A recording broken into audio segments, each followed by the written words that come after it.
आज आपण एक हेल्दी रेसिपी करूयात. हेल्दी म्हणजे भरपूर भाज्या असणार आहेत, 1 पॉट मील असणार आहे, एकाच डिश मध्ये आपलं पोट भरेल. आजचा जो आपण भात करणार आहोत त्याच्यात काय काय लागणार आहे आपल्याला? फ्लॉवर आहे, त्यानंतर मटार आले, गाजर आहे, बटाटा घालतोय आपण किंवा पनीर घालू शकता. आणखी हेल्दी ऑप्शन हवा असेल सोया चंक्स. नक्की. आणि त्याच्यात काजू आणि काजू आणि मसाल्यामध्ये आपण घालतोय आलं लसूण आहे आणि टोमॅटो आहे. ओके.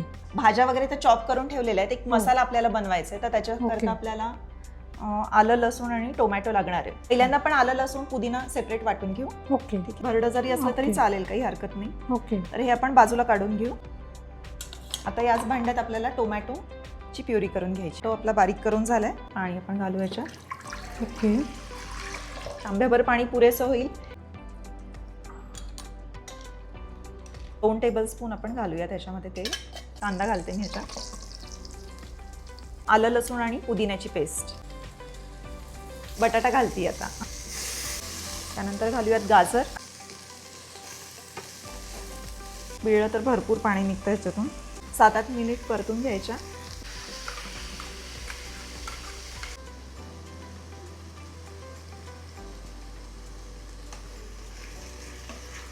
हे असे घट्ट पिळलेले सोया चंक्स. ओके. दही काढते मी. सर मीठ घालूयात थोडंसं. जिरेपूड आहे, थोडी साखर याच्यामध्ये घातली. असा पुलाव जो आहे वाफाळता